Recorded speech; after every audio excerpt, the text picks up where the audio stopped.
Vous êtes nombreux à nous suivre au Bénin et partout dans le monde. Mesdames et messieurs, bonsoir et bienvenue dans le journal des cultes de ce dimanche. Voici pour vous les grandes articulations. Ce soir, nous mettons le cap sur l'un des moments clés de la vie spirituelle des fidèles. Dans une exhortation, le pasteur Nazaire Rumpalodé de l'Église évangélique de la délivrance et du salut en Christ a invité le peuple de Dieu à demeurer dans une constance. Le développement dans ce journal. Chants, danse et actions de grâce étaient au programme ce dimanche à l'église apostolique Malawi à Adjara à Porte-Novo. C'est dans le cadre de la journée nationale de la chorale. Et puis de désert aride à la notion florissante, Israël suscite aujourd'hui l'admiration et l'interrogation. Comment ce petit territoire au cœur du Moyen-Orient est-il devenu un symbole vivant des promesses bibliques? Élément de réponse dans cette édition. Il n'y a pas de plus grand amour que de donner sa vie pour ses amis. Jean 13, verset 15 à nouveau. Bonsoir. Dans la vie chrétienne, les cultes intersemaines occupent une place de choix bien souvent sous-estimée. Ce sont bien évidemment des moments de ressourcement spirituel, d'enseignement et de communication qui fortifient la foi des croyants entre deux dimanches. C'est justement autour de cette réalité que le pasteur Nazaire Rumpalodé de l'Église évangélique de la délivrance et du salut en Christ a exhorté le peuple de Dieu à redécouvrir la valeur de ces rencontres régulières, gage d'une vie spirituelle stable et épanouie. Reportage. À l'occasion du culte dominical à l'église évangélique de la délivrance et du salut en Christ, les fidèles se sont rassemblés pour un temps de célébration marqué par la louange, l'adoration et l'enseignement de la parole. Au cours du déroulé du culte, le pasteur Nazaire Rumpalodé a invité ses fidèles à demeurer persévérants dans la foi en participant activement non seulement au culte du dimanche, mais aussi au programme intersemaine organisé par l'Église. Les réunions de la semaine, à la différence du culte de dimanche, sont des réunions qui sont conçues pour compléter le culte dominical qui se fait habituellement par beaucoup de gens. Les réunions de la semaine, si c'est une réunion d'études bibliques, les études bibliques ont vocation d'amener les gens à aller un peu plus en profondeur dans l'étude de la parole de Dieu, ce qui donnerait plus de racines aux chrétiens. Les premiers chrétiens dans le livre des Actes des Apôtres, la Bible nous dit qu'ils persévéraient dans l'enseignement des apôtres. Les temps d'enseignement sont des temps d'exposition plus élaborée de la parole de Dieu. Le chrétien en a besoin, hormis ces temps de lecture biblique, le chrétien a besoin de cela pour être enraciné dans la parole du Seigneur. Et beaucoup de gens négligent et ne prennent que part aux réunions du dimanche. C'est à cela que je les exhortais. Le ministre de Dieu a également insisté sur l'importance des séances de veillée, occasion particulière de recherche de la face de Dieu à travers la prière. Nous faisons une nuit de veille de prière 0 à 6 heures. Donc c'est à cela que j'exhortais les gens tout à l'heure. Une invitation qui déjà trouve écho dans le cœur des uns et des autres. Un appel qui traduit la volonté de l'homme de Dieu de voir son Église plus enracinée dans la prière et plus proche de Dieu au quotidien. Les chants ont résonné plus fort que d'habitude à Malawi dans la commune d'Adjara à Porto-Novo. La chorale de l'église apostolique a célébré sa journée nationale le dimanche 19 octobre dernier autour du thème « Le chant, une arme spirituelle », une célébration rythmée par la foi, la louange et l'émotion. Témoins de l'événement, Félicité Boton et Cyril Abo.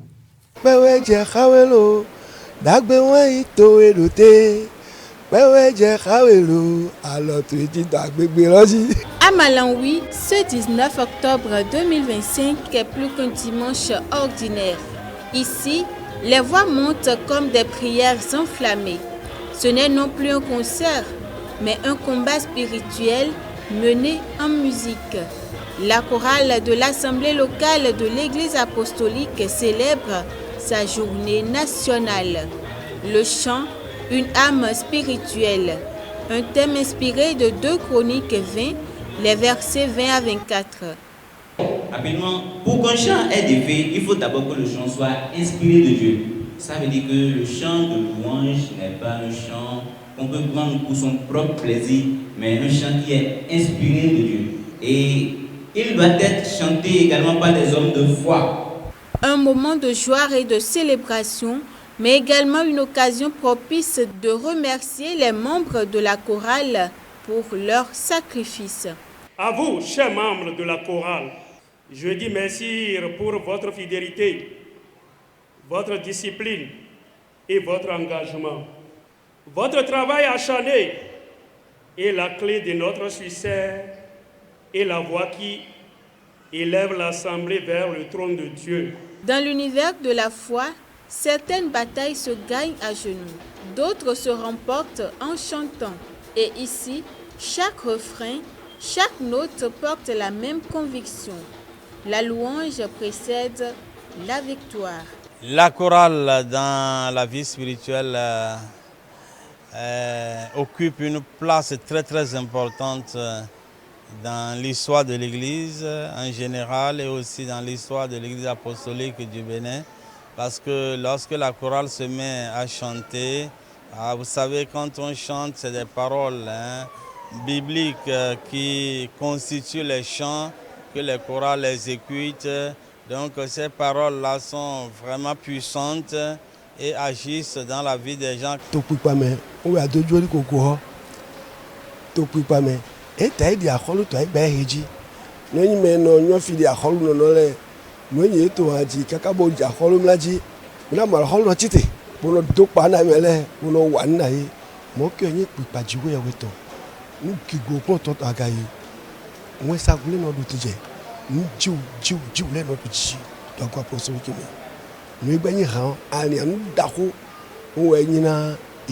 Distinction honorifique et appel de fonds ont ponctué cette célébration.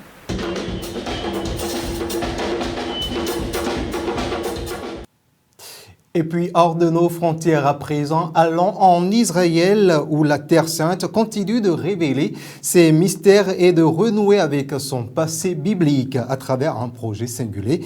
La restauration des plantes mentionnées dans les Saintes Écritures prennent vie.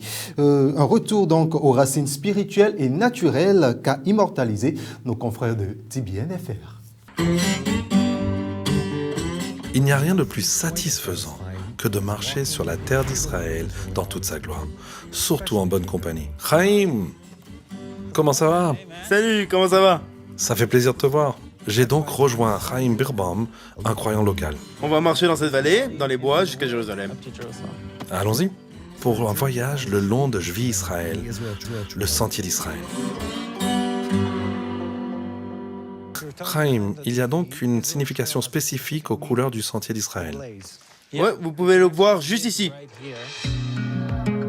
L'orange est en fait le désert, c'est là qu'on va maintenant.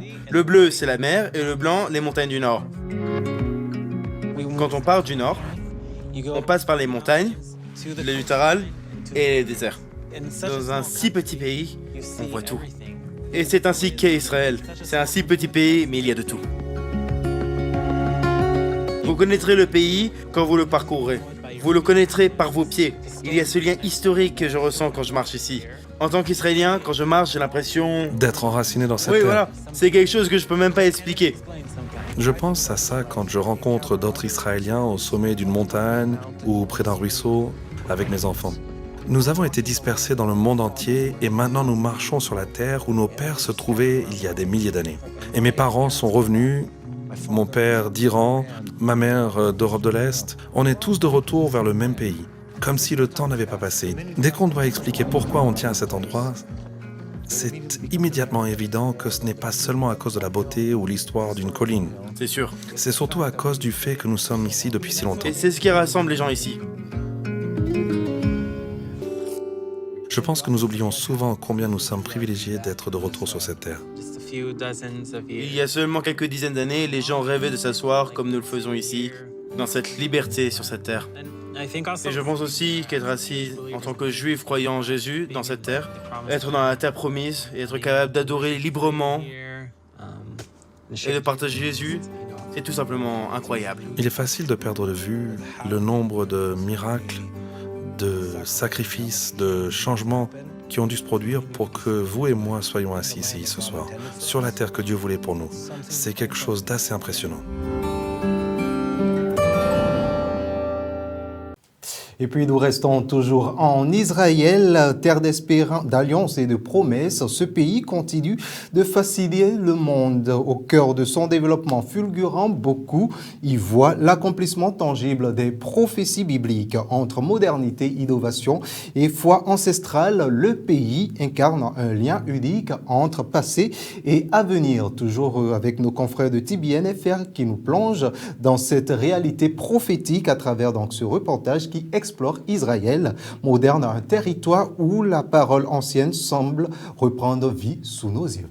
J'ai voyagé dans le désert pour rencontrer un homme qui utilise la vaste infrastructure d'eau d'Israël pour empêcher que certaines plantes anciennes très spécifiques, importantes pour la foi juive et chrétienne, ne soient perdues à jamais. Voici ce que nous appelons le cœur du désert. Très très salé, très chaud ici, pas d'eau du tout, c'est un désert très difficile. Nous sommes situés dans la vallée de Jéricho. À 10 minutes de la mer Morte, quelque part. Nous sommes à 5 minutes de la mer Morte et c'est pourquoi c'est très salé. Le fait que nous soyons ainsi au milieu d'un désert complètement sec et brûlant et que vous ayez de l'eau pour arroser ces plantes, c'est le résultat de la C'est technologie. plus que de la technologie, définitivement. Ouais. Dans l'ancien temps, cette plante ne poussait qu'à côté des sources. Là-bas, il n'y a pas de source. Ouais. On apporte l'eau d'un autre endroit. J'ai pris la route il y a environ 12 ans. C'était dans une vision romantique et paradisiaque de ramener l'agriculture sur les rives de la mer Morte et de faire revivre les industries qui en avaient été chassées. C'est une industrie ancienne. Oui. Ce n'est pas une industrie vieille de 25 ans. Non. C'est 1500 ans. C'est une industrie qui a été basée sur une plante très unique. Son nom était le baume de Gilad. Cette plante était cultivée uniquement ici et uniquement par la famille hébraïque. Cette plante était la source d'un des plus importants médicaments de l'Antiquité, la source du parfum le plus désirable de l'Empire romain. La plante est si importante qu'elle servait de premier ingrédient à l'encens de l'Ancien Temple, et depuis la période du Second Temple, d'unique ingrédient de l'huile d'onction des rois et des prêtres. Je veux le ramener. Guy a touché quelque chose ici, en faisant revivre la culture de plantes que nos ancêtres utilisaient dans le culte. D'abord le baume de Galad, utilisé dans le temple et un élément de base de l'économie de l'Israël antique. Ensuite, une autre famille de plantes dont nous parlons dans les évangiles a attiré son attention, l'encens et la myrrhe. C'est le même encens et la même myrrhe que nous trouvons dans l'histoire des mages venant voir le petit Jésus. C'est la même plante. La même plante, sans aucun doute. Elle est en voie d'extinction. Si vous voulez que la prochaine génération soit familière avec l'encens, nous devons en faire de l'agriculture. Sinon, elle disparaîtra du monde. C'est ma vision.